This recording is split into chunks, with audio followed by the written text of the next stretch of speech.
विशिष्ट शिक्षकों के साथ धोखा प्रारंभ, वेतन भुगतान के नाम पर शुरू हुई साजिश। खबर देखने वाले तमाम दर्शक बंधुओं को एक बार फिर से नमस्कार और आदाब। दोस्तों, विशिष्ट शिक्षकों के वेतन के नाम पर आप सभी को मालूम होगा कि कई दिनों से खबरें सुर्खियों में चल रही है, जिसको लेकर मैंने भी कई बार सवाल उठाया है बिहार शिक्षा विभाग के ऊपर। क्योंकि जहां 1.5 महीने से ऊपर बीत गए, शिक्षकों का ना तो प्रान नंबर जनरेट हो पाया और ना ही उनके वेतन निर्धारण के संबंध में कोई भी कार्रवाई हो पाई। दोस्तों, आपको मालूम होगा कि इसके संबंध में 23 जनवरी 2025 को विभाग द्वारा तमाम जिला शिक्षा पदाधिकारियों को यह आदेश दिया गया था कि इनका प्रान जनरेट एवं इनके वेतन निर्धारण हेतु अग्रेतर कार्रवाई किया जाए। परंतु शिक्षा विभाग के तमाम अधिकारी सोते नजर आए। उनकी ओर से कोई भी दिलचस्पी नहीं दिखाई गई। जब शिक्षकों के द्वारा प्रान नंबर जनरेट हेतु आवेदन भी कर दिया गया, उसके बाद भी विभाग सोती नजर आई। लेकिन जब उनके वेतन की बात आई, जब शिक्षकों ने शोर मचाना शुरू किया कि अब जीना मुश्किल हो जाएगा अगर 2 महीने गुजर गए, तब शिक्षा विभाग इस पर अपनी चालबाजी प्रारंभ कर दी और प्राथमिक शिक्षा निदेशक के द्वारा देर शाम ही पत्र जारी कर दिया गया है कि तमाम विशिष्ट शिक्षकों को वेतन का भुगतान होना चाहिए। इसके लिए जिला शिक्षा पदाधिकारी अगले 1 सप्ताह में प्रान जनरेट एवं HRMS पोर्टल पर ऑनबोर्डिंग हेतु अभियान चलाकर इस कार्य का निष्पादन करे। लेकिन दोस्तों, शिक्षकों के लिए यह खुश होने वाली बात नहीं है। शिक्षकों के मन में शिक्षक यह पत्र देखते ही खुश होने लगे कि हमारे ऊपर विभाग के द्वारा दरिया दिली दिखाई गई है कि हमारे वेतन भुगतान हेतु पत्र जारी कर दिया गया है और तमाम जिला शिक्षा पदाधिकारियों को निर्देशित कर दिया गया है। लेकिन मैं बता दूं दोस्तों कि यह पत्र शिक्षकों के हित में नहीं है, बल्कि शिक्षकों के ऊपर रची गई एक साजिश है। शिक्षकों के साथ किया जाने वाला यह पहला धोखा है। लेकिन मैं ये भी बता दूंगा कि अगर शिक्षक धैर्यपूर्वक अगर अपने विवेक का परिचय देते हैं तो विभाग को उल्टे जाल में भी फंसा सकते हैं। क्योंकि विभाग जो पत्र निकाली है, एक तरफ वो शिक्षकों के ऊपर साजिश रचने की प्रयास की है, तो उधर शिक्षक के द्वारा भी चाल अगर चल दी गई तो विभाग को फंसाया जा सकता है। वो कैसे, वो आइए हम जानने की कोशिश करते हैं। लेकिन दोस्तों, मैं कहना चाहूँगा कि अगर आपने अभी तक हमारे इस चैनल को सब्सक्राइब नहीं किए हैं तो कृपया अभी सब्सक्राइब कर लेंगे। दोस्तों, जो पत्र जारी किया गया है वह पत्र आपके स्क्रीन पर है, आप देख सकते हैं।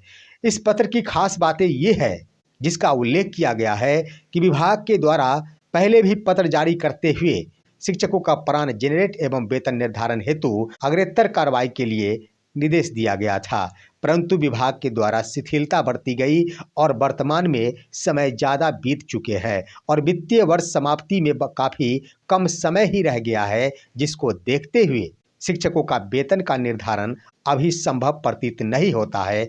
इसलिए तमाम विशिष्ट शिक्षकों का वेतन का भुगतान अवश्य होना चाहिए और वह बिहार विशिष्ट शिक्षक नियमावली 2023 में यथा निर्धारित मूल वेतन के आधार पर इनका वेतन का भुगतान किया जाए और जो एरियर होगा वह वेतन निर्धारण के बाद ही इन्हें दे होगा। साथ ही इस पत्र में आगे लिखा गया है कि शिक्षकों का प्रान नंबर जनरेट एवं HRMS पर ऑनबोर्डिंग का यह कार्य मुहिम के रूप में चलाते हुए 1 सप्ताह के अंदर करना सुनिश्चित करें। दोस्तों, स्पष्ट हो गया कि इसमें शिक्षकों का वेतन का भुगतान निश्चित रूप से कर देने की बात कही गई है, क्योंकि शिक्षकों के पास समस्या है। माना विभाग की नजर गई, विभाग ने दरिया दिली दिखाई। अब है कि इसमें इस बात का उल्लेख किया गया है कि शिक्षकों को यथा निर्धारित मूल वेतन के आधार पर पेमेंट किया जाए। यहीं पर फंसा दिया गया है दोस्तों।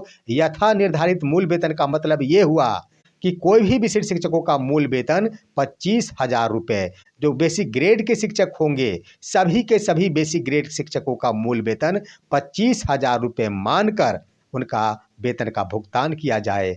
स्नातक ग्रेड के शिक्षकों का 28,000 रुपये मूल वेतन मानकर भुगतान किया जाए और माध्यमिक उच्चतर माध्यमिक विद्यालय के शिक्षकों का 32,000 रुपये मूल वेतन मानकर भुगतान किया जाए।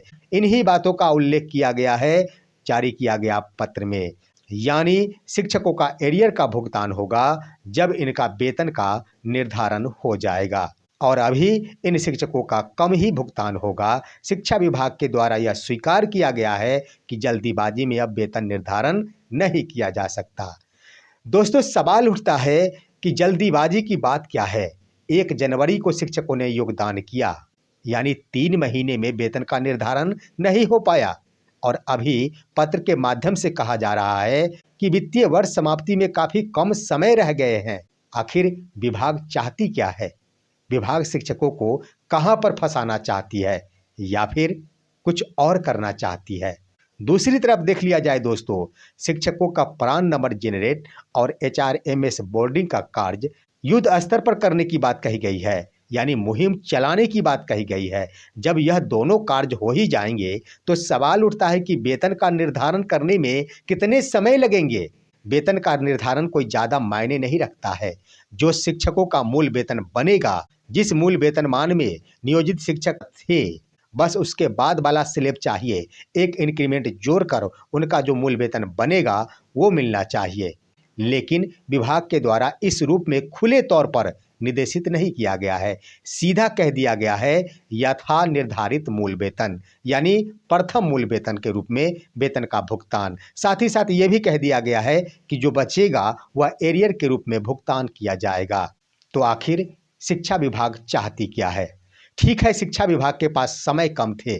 उनकी सोच थी कि इतने कम समय में वेतन का निर्धारण नहीं किया जा सकता, माना। लेकिन सवाल उठता है कि क्या पत्र के अनुसार शिक्षकों का वेतन का निर्धारण अब नए वित्तीय वर्ष में होंगे? अब यहाँ पर यह भी सवाल उठता है कि ढेर सारे शिक्षक जिनका ट्रांसफर हो जाएगा, उनका वेतन का निर्धारण कहाँ होगा, किस जिले में होंगे? क्या वो चक्कर काटते रहेंगे? यहाँ पर विभाग द्वारा फंसाने की कोशिश की जा रही है। इस पर विभाग को स्पष्ट कर देना चाहिए कि आखिर सक्षमता 1 के शिक्षक जिन्होंने ट्रांसफर के लिए आवेदन कर रखी है, उनका क्या होगा? यहाँ पर विभाग 2 ही बातें कर सकती है। या तो शिक्षकों का ट्रांसफर होगा ही नहीं, और दूसरी बात कि अगर विभाग कहती है कि हम ट्रांसफर जरूर करेंगे, तो जहाँ वो शिक्षक जाएंगे क्या उनका वेतन का निर्धारण वहाँ होगा? ये भी संभव नहीं है। जहाँ शिक्षक वर्तमान में कार्यरत हैं, जहाँ इन्होंने योगदान दिया है, पहला फिक्सेशन और निर्धारण उनका वही होना चाहिए। इसका सीधा सीधा अर्थ यही है कि सरकार ट्रांसफर के मुद्दे को फंसा कर रखी है। सरकार कभी भी शिक्षकों का ट्रांसफर नहीं करेगी, यही स्पष्ट होता है इस पत्र से। क्योंकि दोस्तों, शिक्षक अगर योगदान कर लिए हैं तो उनका वेतन का निर्धारण होना है, ये टल नहीं सकता, और ये टलने वाला बिंदु नहीं है। लेकिन यहाँ पर देख लिया जाए दोस्तों, विभाग द्वारा दोनों ही मुद्दे पर फंसाने की कोशिश की गई है। एक तो शिक्षकों का वेतन का निर्धारण अभी नहीं होगा, कम उनका वेतन का भुगतान होगा जो एरियर के रूप में भुगतान हेतु बकाया रहेगा। दूसरा कि इनका ट्रांसफर नहीं हो पाएगा। हर जगह पर फंसा दिया गया। सरकार को कहने में यह बन पाएगा कि हम ट्रांसफर कैसे करें जब तक कि शिक्षकों का वेतन का निर्धारण नहीं हो जाता। यही है नीति।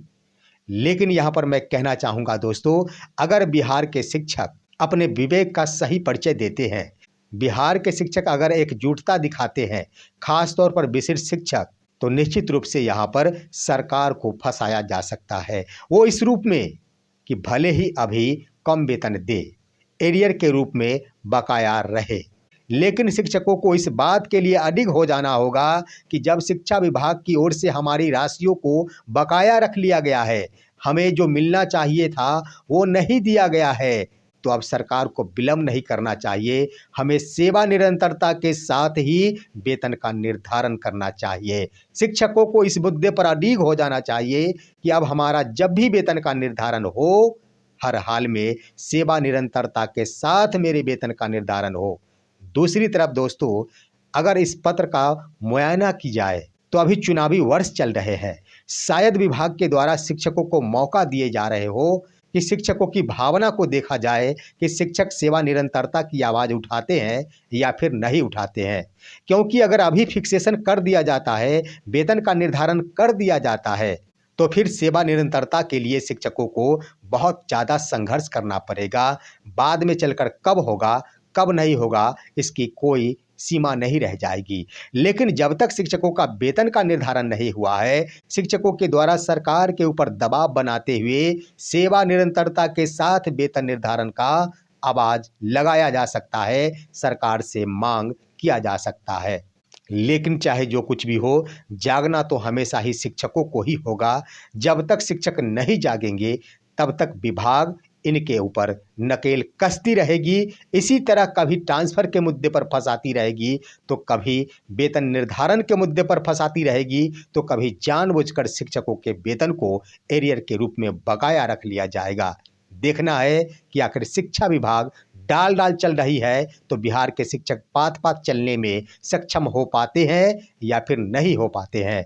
फिलहाल आज की खबर बस इतना ही। आप सभी हमारे इस वीडियो को लाइक करते हुए तमाम दोस्तों के पास शेयर कीजिए और अब दीजिए अपने ही दोस्त एसके चौधरी को इजाज़त। जय हिंद, जय भारत।